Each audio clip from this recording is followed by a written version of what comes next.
Que l'Éternel se saisisse de ma voix et qu'il commence à te visiter. Et qu'il amène vers toi la chose dont tu désires depuis plusieurs années. Père, écoute ma voix et commence à planter ça dans la vie des hommes et des femmes présentes ici. Donne-leur le fruit de leur foi et de leur espérance au nom de Jésus-Christ. Établis, Seigneur. Établis, Seigneur. Établis, Seigneur. Que l'Éternel commence à établir dans ton corps et dans ta vie ce qu'il a apprêté pour toi et dont les contestataires de tes bénédictions s'opposaient. Prends-les, prends-les, prends-les, prends-les, prends-les au nom de Jésus-Christ. Que ça se fasse maintenant. Amen. Amen. Alléluia. Amen. Gloire et gloire à qui? Jésus-Christ. C'est lui notre Seigneur, c'est lui notre Sauveur. Alléluia. Abraham avait donc le flair. Dites avec moi le flair. Il avait la sensibilité spirituelle pour détecter le temps de sa visitation. Hello.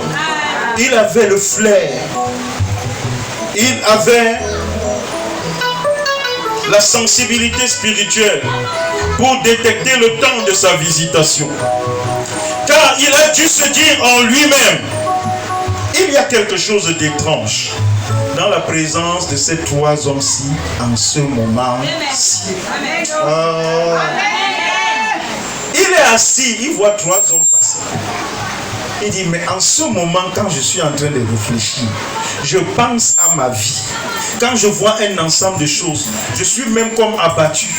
Voilà ces trois hommes-ci. Pourquoi est-ce qu'ils passent devant moi en ce moment? Il avait le flair.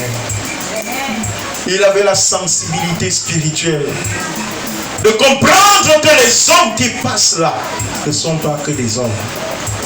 Alléluia. Il avait ça.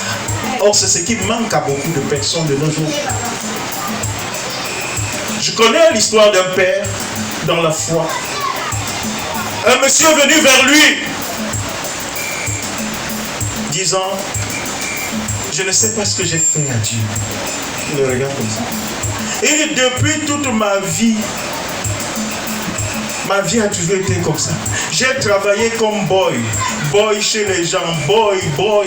J'ai gardé ma part d'argent.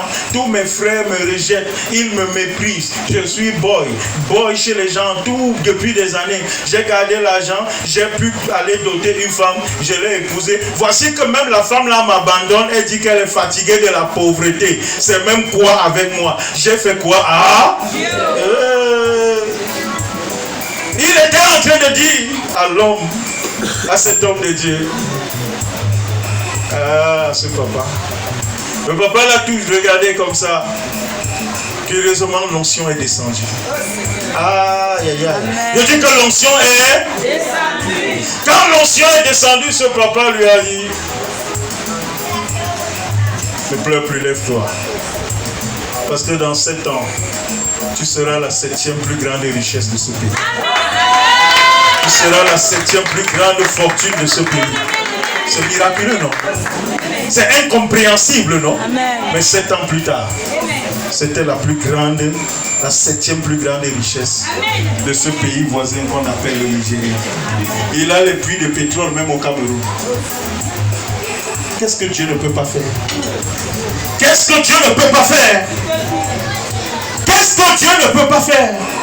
Lorsque tu es venu à la rencontre de l'onction nécessaire et que tu es disposé, tout peut basculer.